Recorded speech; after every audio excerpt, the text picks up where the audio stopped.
Muito bem, abra sua Bíblia no Salmo de número 126. Salmo 126 é o texto que leremos hoje, estudaremos nessa manhã. É o texto base também do nosso mês da ação social. Queridos, quando nós fazemos essas separações de mês, você que talvez tenha pouco tempo na igreja ou seja um visitante hoje, não fica espantado com isso não. É uma coisa da nossa cultura, é algo que é feito há muito tempo, mas que tem sido proveitoso para nós, de modo a focar a igreja nos seus ministérios. O Senhor tem um chamado para cada um de nós, o Senhor tem um chamado para cada crente, o Senhor também tem um chamado para a sua comunidade, para a igreja de Jesus. E nós, como igreja, somos chamados também para cuidarmos uns dos outros. Como já foi falado mais cedo aqui pela irmã Giovânia, o tema do mês é Semeando no Deserto, e o texto base está no Salmo que leremos, Salmo 126.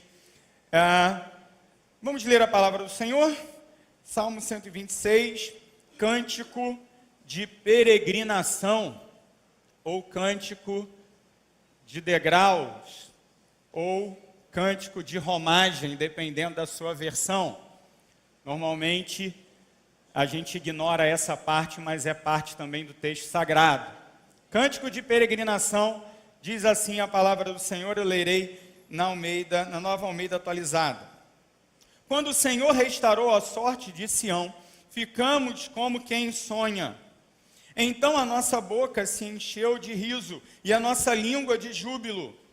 Então entre as nações se dizia, grandes coisas o Senhor tem feito por eles. De fato, grandes coisas o Senhor fez por nós, por isso estamos alegres. Restaura, Senhor, a nossa sorte, como as torrentes no Neguebe. Os que com lágrimas semeiam, com júbilo ceifarão. Quem sai andando e chorando enquanto semeia, voltará com júbilo, trazendo os seus feixes. Que o Senhor nos abençoe com a sua santa palavra. Semeando no deserto é o tema desse mês, mas nós poderíamos mudar um pouquinho o tema, falar a mesma coisa, só de uma outra maneira. Poderíamos transformar essa afirmação ou essa ação semeando no deserto em uma pergunta. A pergunta seria: o que rega o deserto? O que rega o deserto? O que transforma um deserto árido, morto, em um lugar de vida, em um lugar que floresce, em um lugar que traz frutos, um lugar que antes era de morte? O que transforma esse lugar no lugar de alimento, no lugar de fartura? Seria. O Salmo 126, no seu primeiro versículo, ele se inicia assim: cântico de peregrinação. Talvez na sua versão tenha cântico de romagem ou cântico dos degraus. Esse textozinho que aparece aí numa letra mais em itálico na sua Bíblia, ele é do texto. Ele não deveria ser desprezado. Muitas vezes a gente segue reto, né? Vamos ler o Salmo 126, aí a gente já começa. Quando o Senhor restaurou a sorte de Sião. Não, precisamos ler esse título. Ele está no texto hebraico. O que significa ser um cântico de peregrinação? O que significa dizer que esse salmo é um canto de romagem? Bom, literalmente é um cântico de subida. A palavra hebraica aqui significa literalmente um cântico para a subida. Como assim para a subida? Sim, para subir o monte do templo e ali adorar o Senhor. Por isso, a ideia de subida. Aquele adorador, aquele judaíta que se encaminhava para o templo do Senhor com o objetivo de prestar o seu sacrifício, a sua adoração, ele estava numa ladeira, subindo ladeira acima. Por conta disso, cântico de subida ou cântico de degraus. Interpretando aqui, o tradutor coloca um cântico de peregrinação. Por quê? Porque a subida em peregrinação ao templo, ela era feita mediante o canto. O adorador, ele ia ao templo cantando, ele não esperava chegar no templo para cantar, ele já ia se deslocando e adorando ao Senhor. Por isso também, outras versões trazem cântico de romagem. A gente não está acostumado com essa palavra romagem, mas nós, como brasileiros, conhecemos a ideia de romaria, não é? A ideia que os romanos praticam da romaria é aquele deslocamento até um local de adoração, de encontro. É a mesma ideia. A ida ao templo já era ato de culto. Normalmente não é assim com a gente, não é? A gente está vindo para cá, no ônibus, no carro, é uma correria, não é verdade? Não sei você. A gente lá em casa é uma correria doida, né? Talvez o exercício que a gente devesse começar a fazer é transformar a nossa vinda à igreja também no ato de adoração, no ato litúrgico. Assim como esses irmãos aqui faziam, assim como essas pessoas faziam lá no Antigo Testamento. E enquanto eles se deslocavam para o templo, eles exaltavam o Senhor por aquilo que Ele fez, faz e aquilo que Ele é, ou quem Ele é. Os salmos de peregrinação, se você folhear a sua Bíblia, eles começam no salmo de número 120. Depois da exaltação à lei do Senhor, no salmo 119, começa no salmo 120 até o salmo 134, os cânticos da romaria, os cânticos da peregrinação, os cânticos da subida para o lugar de adoração. O Salmo 126, em especial, ele deve ser dividido em duas partes. E essas duas partes são do verso 1 ao 3 e do verso 4 ao 6. Bem fácil da gente dividir. 3 versos a primeira parte, 3 versos a segunda parte. Na primeira parte, nós encontraremos a resposta à seguinte pergunta: quem rega o deserto? E na segunda parte nós encontramos a resposta: o que rega o deserto? Então é muito fácil da gente entender aquilo que vamos conversar a partir de agora, nesses próximos minutos. Quem rega o deserto? O que rega o deserto? Para que assim a gente possa vivenciar a semeadura no deserto. Uma semeadura que no primeiro momento pode parecer infrutífera, mas que pela graça do Senhor se torna uma semeadura com colheita abundante. Vamos lá então? Muito bem, primeira parte, quem rega o deserto? Veja que o texto começa falando da obra do Senhor na vida deles, na vida desse povo. Quando o Senhor restaurou a sorte de Sião, ficamos como quem sonha. Assim está aqui na minha Bíblia, na Almeida Atualizada. Talvez na sua Bíblia esteja diferente, esteja um pouquinho diferente. Esteja algo relacionado quando o Senhor resgatou os cativos de Sião.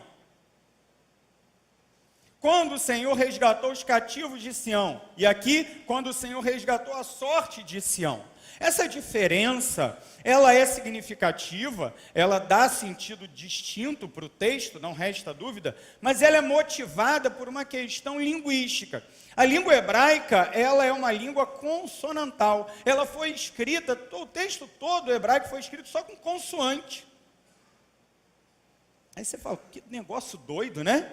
Imagina só, as palavras só com as consoantes, sem as vogais. É isso aí. Então, dependendo de como se posiciona as vogais, existe a possibilidade de você interpretar a palavra aqui, sorte, na minha Bíblia, na Almeida Atualizada, ou cativos, na Revista e Corrigida.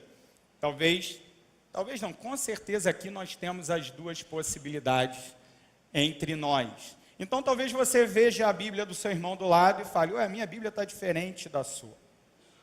Mas independente qual seja a palavra correta aqui, A realidade é que o autor do Salmo, ele tinha plena consciência do que ele estava fazendo nesse verso. Ele exaltava o Senhor por aquilo que Deus tinha feito em favor dos cativos de Sião. Com isso, nós conseguimos posicionar esse Salmo na história do povo de Deus. Você vai se lembrar, porque todos aqui frequentam a escola bíblica discipuladora, amém? Ah, teve gente que falou amém aí, hein? Domingo que vem, 8h30, meus irmãos, tá? Escola Bíblica Discipuladora. Muito bem. Você que já conhece a história de Israel, você sabe que o Senhor Deus, ele separou para si um povo em Abraão, chamou Abraão de Ur dos Caldeus e disse: sai da tua terra, da tua parentela, vai para a terra que eu te mostrarei, farei de ti uma grande nação. Abraão recebe essa promessa do Senhor, porém a coisa não acontece da maneira como ele esperava, porque tanto Abraão quanto sua esposa eram estéreis. O Senhor então, por um milagre, dá o filho da aliança para Abraão, Isaque, já na velhice. Ele tinha tentado dar um jeitinho brasileiro antes ali e tal, mas o filho da promessa mesmo não é Ismael, é Isaque. Isaque tem 2 filhos. Dentre esses 2 filhos, Deus separa a linhagem de Jacó, a quem muda o nome para Israel. Israel tem 12 filhos, que dão nome às 12 tribos de Israel. Contudo, essa família é levada para o Egito para ser preservada da fome que sobreveio sobre a terra de Canaã, a terra onde eles viviam, a terra prometida pelo Senhor. Foram para o Egito para serem preservados da fome. Contudo, depois de algumas gerações ali no Egito, o povo de Deus é tornado escravo dos egípcios. Sendo tornados escravos, eles deixam de ser abençoados na terra do Egito para serem ali oprimidos por aquele povo. Clamando a Deus por socorro, Deus os liberta, levantando a liderança de Moisés. Moisés então conduz o povo pelo deserto durante 40 anos, atravessando o Mar Vermelho, experimentando grandes sinais e milagres do Senhor, provisão do Senhor no deserto. O que é isso? É Deus cuidando do seu povo especial, é Deus cuidando do seu povo da aliança. Depois de 40 anos, Moisés morre, o povo então, sob a liderança de Josué, entra na terra prometida, não com facilidade, é um processo de luta, é um processo de conquista, com guerras, mas o Senhor dá a vitória ao povo de Deus. E ao final da vida de Josué, da jornada ministerial de Josué, ele diz: eu e a minha casa serviremos ao Senhor, mas vocês, povo de Deus, povo que foi liberto da terra do Egito, povo que tem experimentado a salvação do Senhor, escolham hoje a quem vocês irão servir. Escolham hoje. E lamentavelmente, temos na época dos juízes o sinal de que o povo não escolheu corretamente. Pelo contrário, sistematicamente o povo de Deus se voltava contra o Senhor e vivia em desobediência à aliança. Deus então levanta líderes para cuidar do futuro do povo. E esses líderes, eles são chamados juízes. Contudo, depois de cada libertação, de cada livramento, o Senhor vê mais uma vez a impiedade do povo se manifestando e por isso ele permite que o mal venha sobre eles.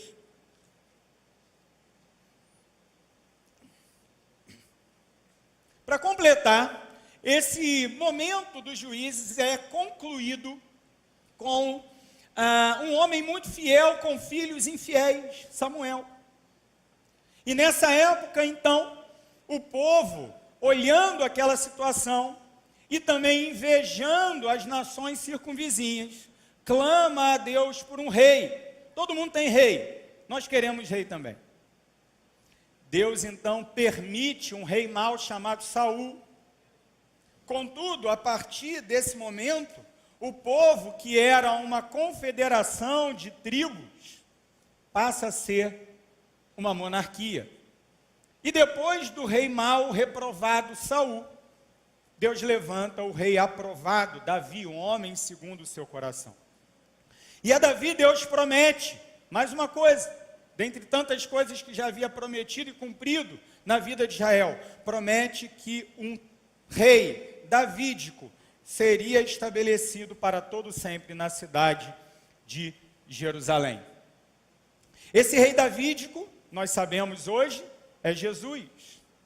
Mas na esperança daquele povo, a cidade de Jerusalém seria um centro, não apenas de adoração a Deus, mas também um centro de poder político, que protegeria toda a nação de todos os ataques de fora, desde que eles vivessem em obediência. Davi morre, vem Salomão, seu filho. Salomão é um rei meio a meio. Parte bom, mas já no final da sua jornada, ele decide confiar na força do seu braço e com alianças através do casamento, ele se posiciona politicamente entre as nações. Muita gente fala que Salomão, o problema de Salomão é que ele tinha muitas mulheres. Na verdade, a estratégia dele para ficar bem na fita era exatamente ter muitas mulheres, casar com as princesas dos povos ao redor. Então, por isso que ele tinha muitas mulheres. Salomão morre, vem seu filho Roboão. Roboão é um jovem insensato e ele, então, divide o reino. Divide o reino. Começa, então, a época do reino dividido de Israel. Acompanharam? Êxodo, Juízes, monarquia unida, começa agora a monarquia dividida. Reino do norte, chamado de Israel. Reino do sul, chamado de Judá. Reino do norte, capital Samaria. Reino do sul, capital Jerusalém. Reino do norte, diversas dinastias que iam sendo substituídas através de golpes do Estado. E no Reino do sul, a dinastia de Davi permanece governando, permanece reinando. A impiedade se manifesta nos dois reinos, tanto no Reino do Norte, que nunca tem um governante fiel, quanto no Reino do Sul, que poucos são os reis tementes a Deus. Isso faz com que o povo seja punido por Deus, punido pelo Senhor. O povo infiel é punido pelo Senhor. Chega então o final da monarquia dividida e começa o período do exílio. Para o Reino do Norte, isso acontece em 722 a.C. Para o Reino do Sul, num processo que demora entre 605 e 586 a.C. No Reino do Sul, os algozes são os babilônios. Todos nós já ouvimos falar disso. O exílio babilônico. Meus irmãos, o exílio babilônico foi o evento mais traumático da história de Israel. Mais até mesmo do que a escravidão do Egito. O judeu, até hoje, ele menciona essa época com muita amargura no coração. E o relato do Antigo Testamento acerca desse período é terrível, como sendo um período de muita dor, de muito sofrimento para aquele povo. Mas aquele período termina. Termina e o povo retorna. E retornando, vai ao monte do templo para prestar adoração ao Senhor. É aqui que nós estamos. Um cântico de alegria, quando o Senhor manifesta o seu livramento depois de tantas curvas na história de Israel, depois de tantas dificuldades, e depois da última situação terrível que eles viveram, que foi ser exilado na Babilônia. O povo agora pode voltar a Sião. E pode se alegrar, por quê? Porque ele vê a sua sorte restaurada. Porque ele vê o seu futuro mudado. Porque ele vê a sua realidade alterada pelo Senhor. Porque ele vê o seu cativeiro chegando ao fim.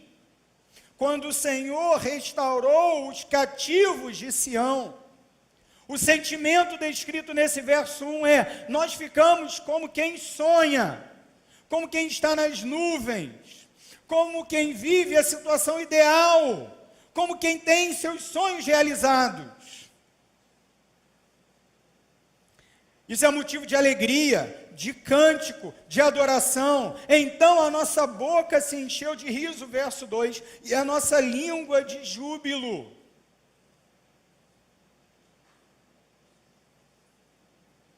Não apenas nós nos alegramos com a salvação que o Senhor manifestou a nós, mas os outros também reconhecem. Veja, entre as nações se dizia: grandes coisas o Senhor tem feito por eles. E isso, portanto, é motivo de alegria. Assim termina o verso 3. Os primeiros 3 versos do Salmo 126 demonstram então a alegria e a satisfação do povo de Deus por tão grande salvação recebida do Senhor. Depois de 70 anos de exílio babilônico, depois de 70 anos de deserto, depois de 70 anos de sofrimento, de humilhação, o povo se vê jubiloso pela salvação que recebeu do Senhor. Meus irmãos, quando nós pensamos em semear no deserto, nós precisamos retornar à nossa própria experiência de salvação. O que nós vemos aqui são os judeus se alegrando no Senhor pela salvação que receberam do próprio Senhor. Essa salvação é fruto da graça de Deus sobre a vida deles, não é resultado de absolutamente nada que eles tenham feito. Veja quem é o executor das ações. Quando o Senhor restaurou a sorte de Sião. Não é quando nós mesmos mudamos a nossa sorte, não é isso. É quando Deus mudou o nosso destino, quando Deus mudou o nosso caminho, quando o Senhor nos deu uma trilha boa, quando antes só tínhamos o mal, só tínhamos o sofrimento. Quem arrancou o povo da Babilônia? Foi o Senhor. Quem restaurou o povo iníquo, ímpio, perverso, e quebrantou o coração daqueles indivíduos, daquelas pessoas, para que novamente eles pudessem subir ao monte do templo e apresentar um sacrifício que fosse agradável ao Senhor, foi o próprio Deus. Nós só o adoramos porque Ele nos resgatou, porque Ele nos regenerou. Nós não adoramos a Deus porque nós merecemos entrar na sua presença. Não! Nós entramos na presença do Senhor convidados por Ele mesmo. E como resultado de um sacrifício que Ele fez para nos apresentar como igreja pura, imaculada, na sua presença. Meus irmãos, nós não temos em nada em nós mesmos que possa ser apresentável ao Senhor. Da mesma forma, esses irmãos aqui, esses indivíduos aqui, esses judeus. Mas agora eles apresentam um grande canto de júbilo ao Senhor. Por quê? Porque antes, aquilo que somente era deserto na vida dessas pessoas, agora pode ser um jardim florido. E a pergunta que fizemos no início, ela tem uma única resposta. Quem rega o deserto? A resposta está logo no primeiro verso. O Senhor. Quem rega o deserto da nossa vida? O Senhor. Quem nos arranca do lugar de morte que o pecado nos coloca? O Senhor. Quem restaura a nossa sorte? Nós que antes estávamos perdidos em nossos delitos e pecados, mortos em nossos delitos e pecados, é o Senhor.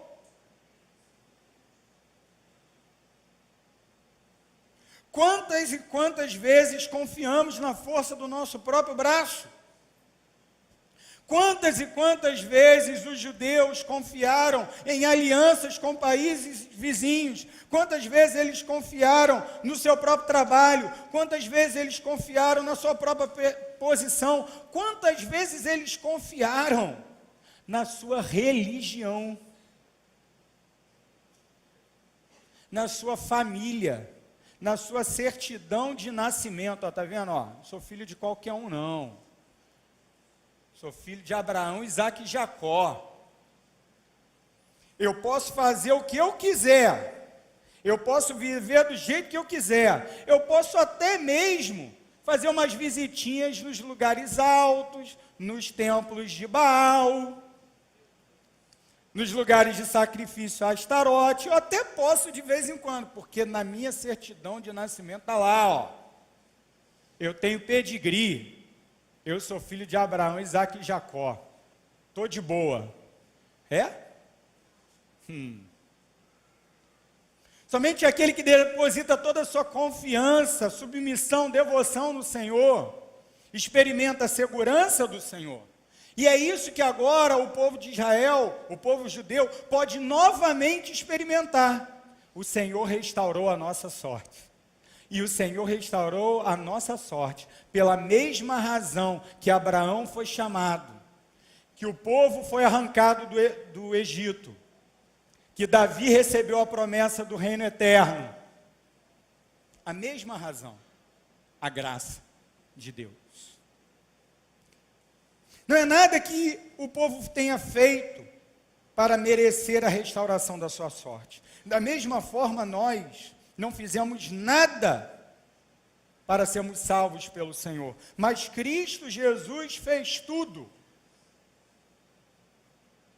E por isso nós também podemos dizer, grandes coisas o Senhor tem feito por nós, e por isso nós estamos alegres. Você já parou para pensar que você tem o maior e mais perfeito motivo de alegria que existe? Já parou para pensar nisso? Meus irmãos, seja o que for que nos acontecer, nós estaremos com o nosso Salvador.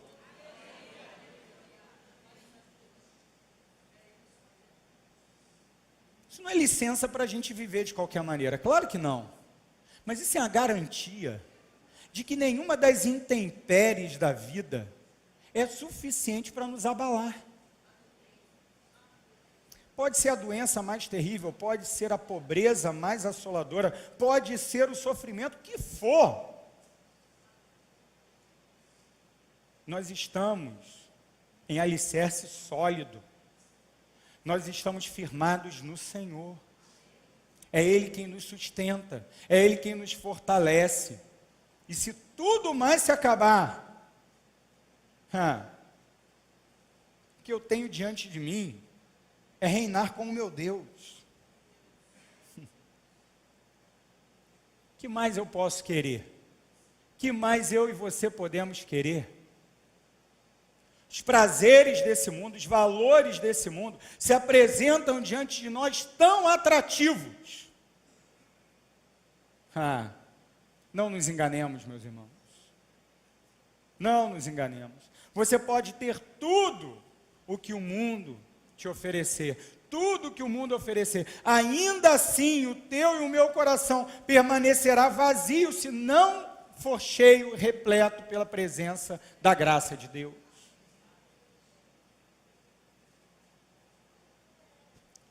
Pergunta que fica para a gente seguir é: já que é o Senhor quem rega os desertos da minha vida, por que eu ainda não estou alegre?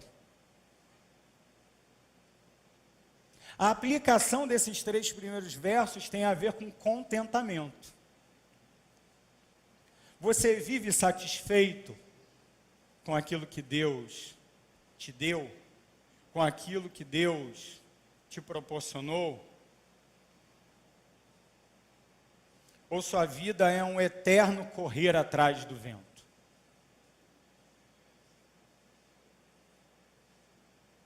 Eu e você glorificamos o Senhor e agradecemos o Senhor por tudo aquilo que Ele tem sido e feito nas nossas vidas. E isso nos basta.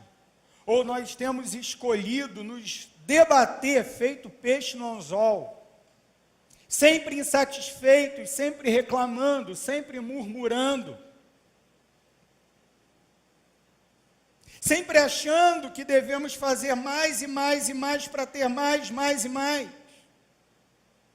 Como temos vivido? Se é o Senhor quem rega o meu deserto, Ele necessariamente vai dar fruto. Se é o Senhor quem rega o meu deserto, Ele necessariamente será transformado num jardim.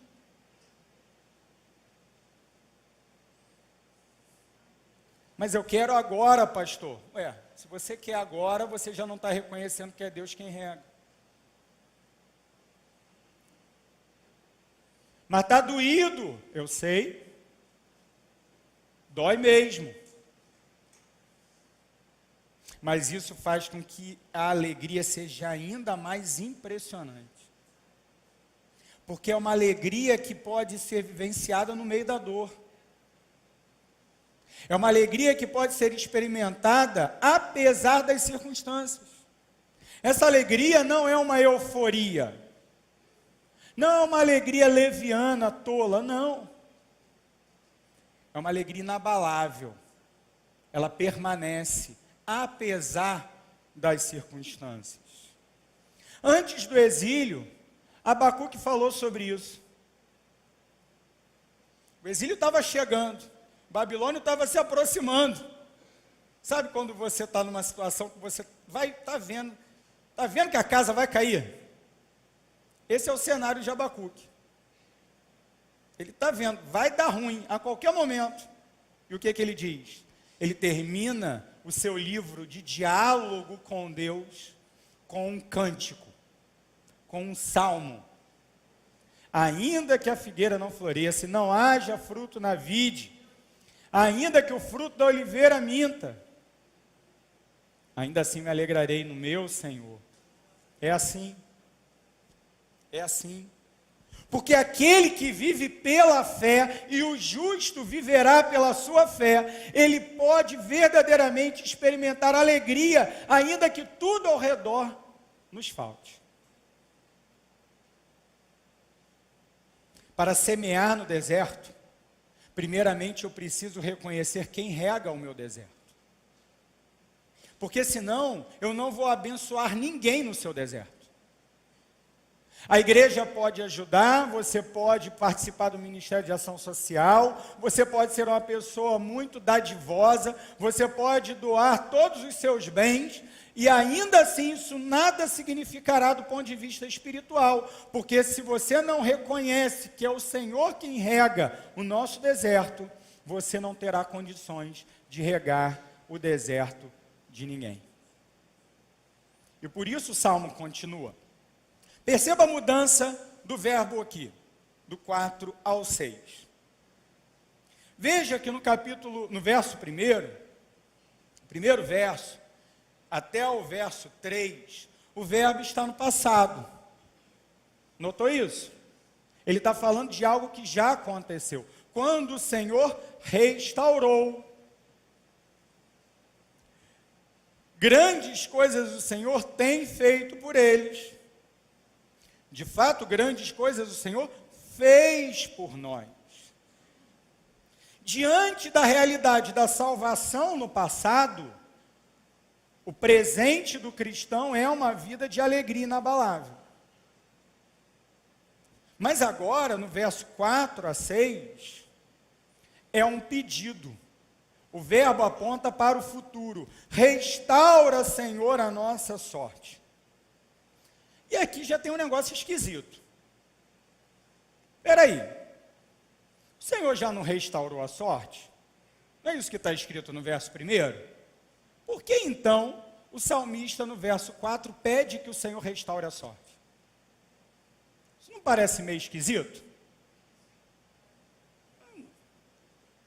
Quando você leu a gente leu o salmo agora há pouco, você já parou para pensar nisso? Faz sentido. Ou Deus já restaurou a sorte, ou Ele ainda vai restaurar a sorte. Por que está assim? Por que o salmista pede que o Senhor faça uma obra restauradora no futuro do povo, se Ele acabou de dizer que Deus já fez isso daí? Vamos voltar à história do povo?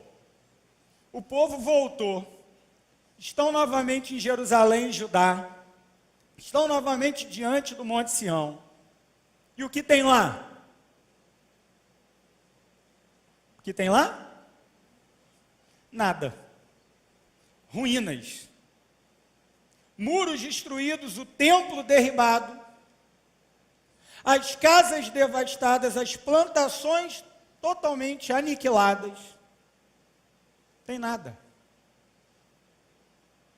Tem um povo que sobrou lá, povo que vive uma vida precária, meio nômade, planta para subsistência, só. Não tem mais nada.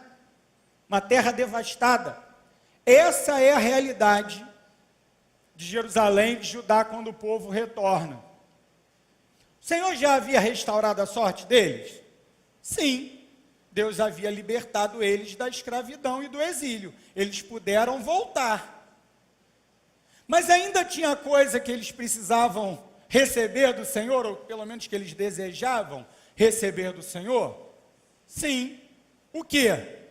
O templo reconstruído, os muros reconstruídos, a cidade reedificada, as plantações dando fruto. Eles tinham essa expectativa. Aí você fala, poxa pastor, mas se o que importa aqui é aquilo que se recebe do Senhor, então por que ainda assim eles pedem para que o Senhor restaure a sorte? Meus irmãos, isso aqui está aqui desta maneira para ilustrar para nós hoje como é a vida daquele que vive na era da igreja. Quarta-feira a gente falou sobre o escatom, né? A gente vive numa época, irmãos, de expectativa. O Senhor Jesus Cristo já te salvou? Quem já foi salvo por Jesus, levanta a mão. Glória a Deus. Teve gente que não levantou a mão porque está dormindo. Pensa que eu não vejo, não?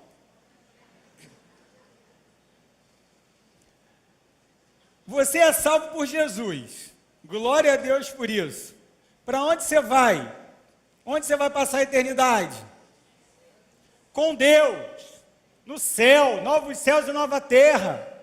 Glória a Deus por isso. A gente pode afirmar que passaremos a eternidade com Deus de uma maneira tão convicta como nós afirmamos que 1 mais 1 é igual a 2. Isso é certo, irmãos. É certo. Vai acontecer. Jesus já nos salvou. Mas ainda não estamos no céu. Não é? Já fomos salvos. Mas ainda não experimentamos a plenitude das bênçãos do reino. Não é assim? Ainda ficamos doentes, ainda passamos fome, ainda temos necessidades, ainda pecamos, ainda não vemos o Senhor face a face. Já e ainda não. Já salvos, mas ainda não experimentamos todas as bênçãos da salvação. Ainda não. Temos a certeza de que experimentaremos, mas ainda não experimentamos. Nós, presos nessa era, nesse tempo, vivemos essa realidade. Da mesma maneira, aqueles indivíduos. Agora, olha só, olha a ilustração que ele faz. Restaura, Senhor, a nossa sorte, como as torrentes no Neguebe. Que isso? Ou como a chuva que enche os leitos do rio no deserto. Tem a versão que está assim. O que significa isso? Primeiramente, vamos entender porque numa Bíblia está Neguebe e outra Bíblia está deserto. Tá? A palavra Negev, no hebraico, ela é uma referência a uma região específica. A uma região específica. Se você considera, e de fato é assim, que Jerusalém é o centro da terra do povo de Deus. Quando você vai para o sul, você chega no Néguev. É uma região desértica, é uma região árida, e nessa região, de vez em quando, raramente, vem uma chuva tão violenta, tão torrencial, que determinados veios no terreno se transformam em rios. Rios temporários. Eles enchem de água quando vem aquela chuva bem forte. Quando passa aquele período da torrente, a água vai embora e volta a ser deserto. A palavra Néguev, ela é tão importante na geografia do povo de Deus, que quando eles queriam se referir ao sul, qualquer coisa para o sul, era Néguev.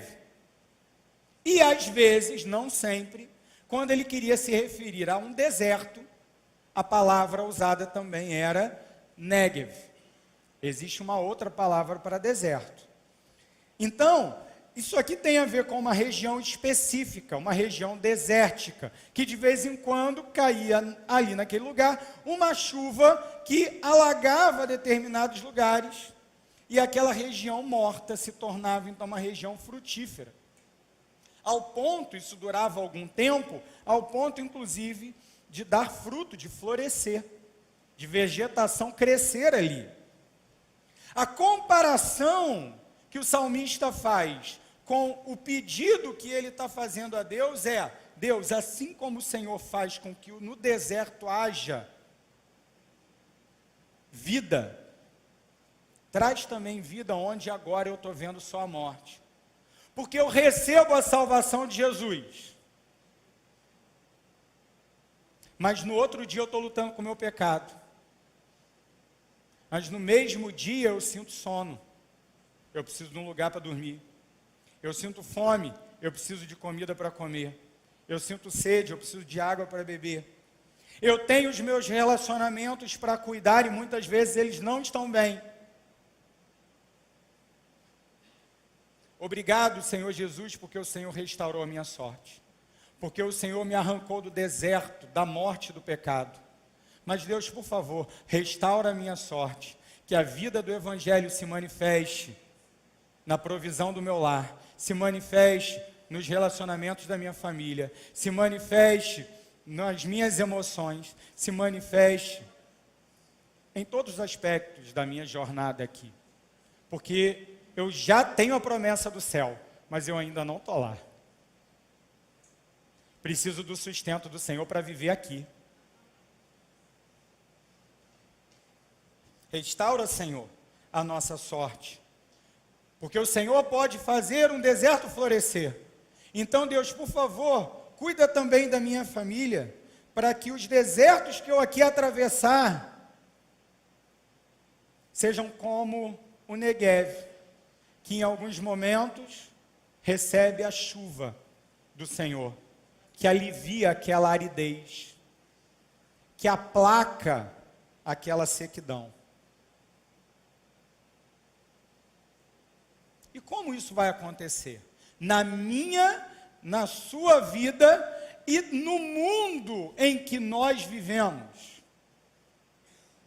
Se no verso 1, 2 e 3, o salmista diz que quem rega o deserto é o Senhor, e isso é fruto da sua graça, nos versos 5 e 6, como fruto do pedido que ele mesmo faz no verso 4, ele diz que somos nós mesmos,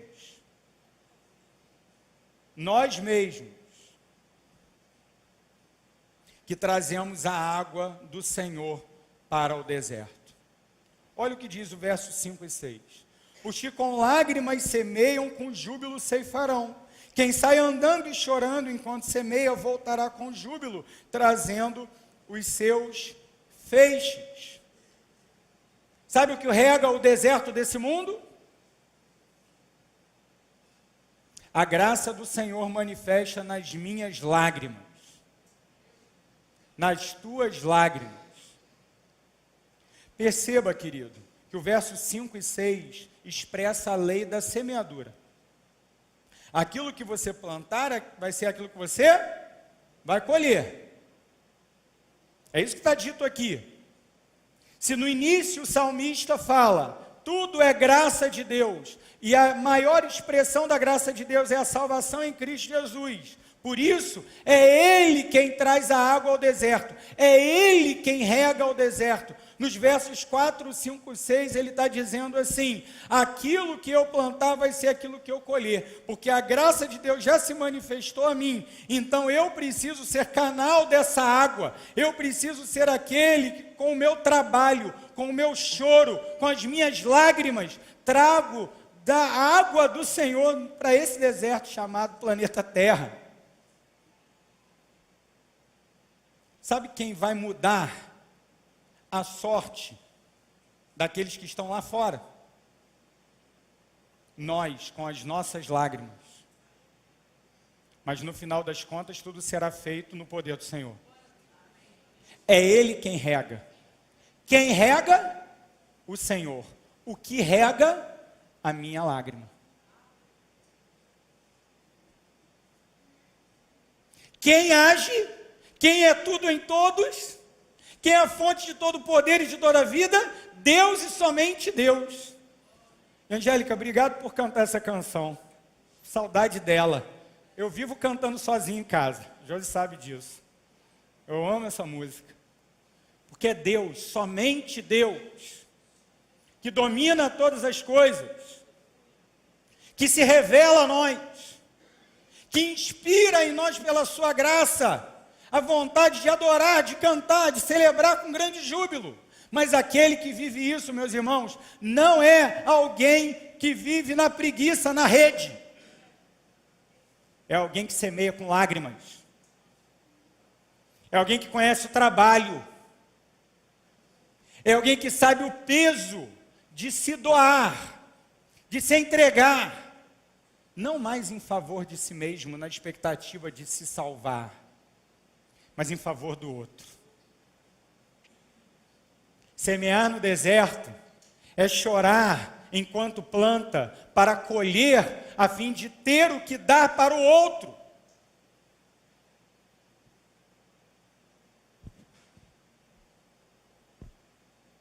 Paulo, escrevendo aos Tessalonicenses, na sua segunda carta, ele confronta duramente aquela igreja. Ele diz: aquele que não trabalha, não coma.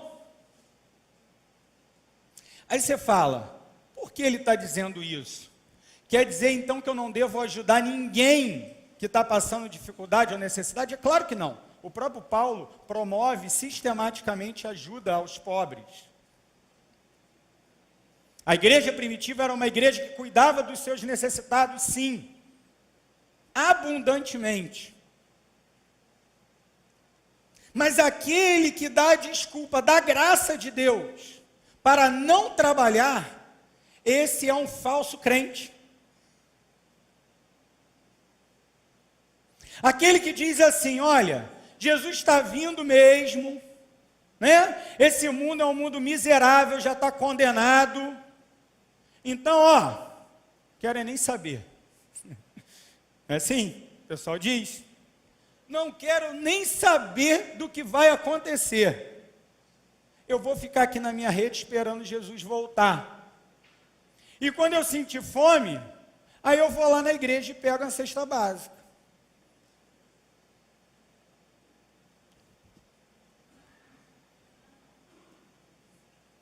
Para esses, Paulo diz, quem não trabalha, não come. Para esses. Para aquele que não pode trabalhar, para aquele que é desamparado, Paulo diz, igreja do Senhor, traga a sua oferta e nós vamos alimentar essas pessoas. Nós, igreja, vai alimentar essas pessoas. Não é o Estado,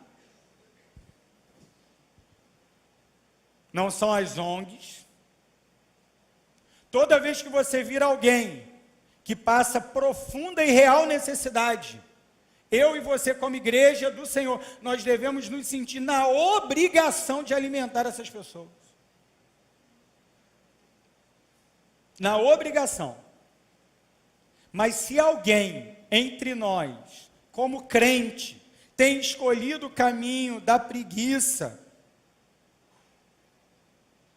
tem escolhido o caminho da improdutividade, entenda que esse mundo desértico precisa das suas lágrimas e do seu suor.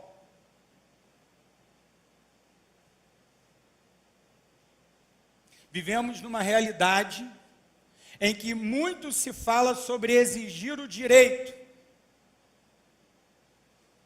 e pouco se fala sobre cumprir os deveres. Eu e você, marido e pai, nós temos o dever de suprir a mesa da nossa casa. Há momentos de dificuldade? Há momento de desemprego? Há momento de escassez? E isso é muito doído. Muito. Mas nada muda. O dever permanece sendo nosso.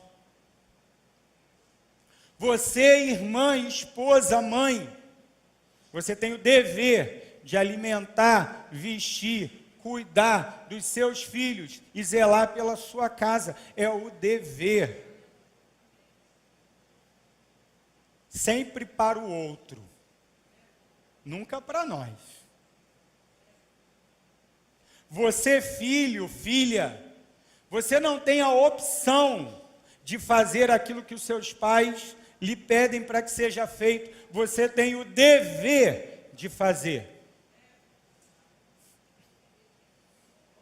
Com lágrimas, se necessário for.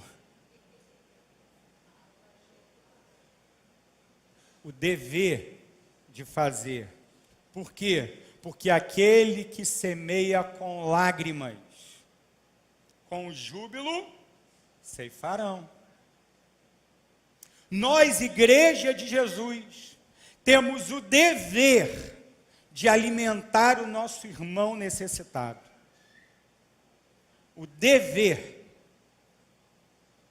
Olhando prioritariamente para os da família da fé.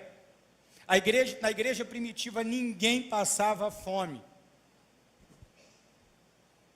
Se nós temos a oportunidade de empregar, é o nosso irmão que deve ser o primeiro da lista. Sim. Pastor, mas eu já tive umas experiências meio complicadas aí com um empregado crente. Eu sei que tem muita gente malandra aí, usando o guarda-chuva da igreja. Faça o seu processo, avalie o seu empregado, cobre resultado, mas não deixe de abençoar o da família da fé.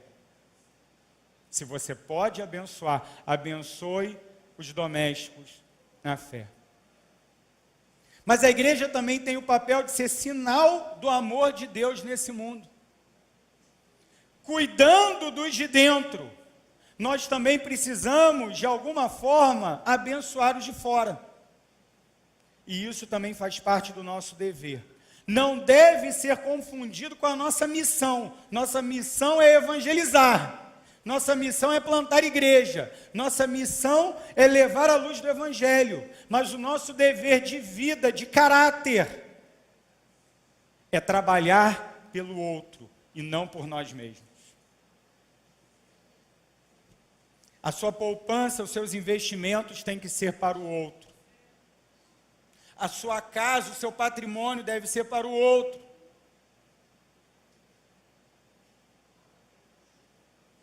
Por quê? Porque quem assim faz, receberá do Senhor a recompensa. Aquele que planta, colhe. E o mundo desértico, ele será transformado pelas nossas lágrimas. E nós que derramamos nesse deserto as nossas lágrimas, veremos da parte do Senhor esse deserto florescer.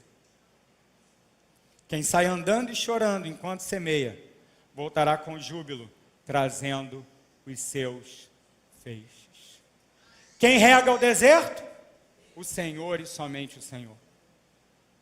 O que rega o deserto? Minhas lágrimas e o meu suor. Sejamos igreja operosa, dependente da graça de Deus. Santo e bendito Deus, obrigado. Obrigado por esse canto de adoração que tanto nos ensina.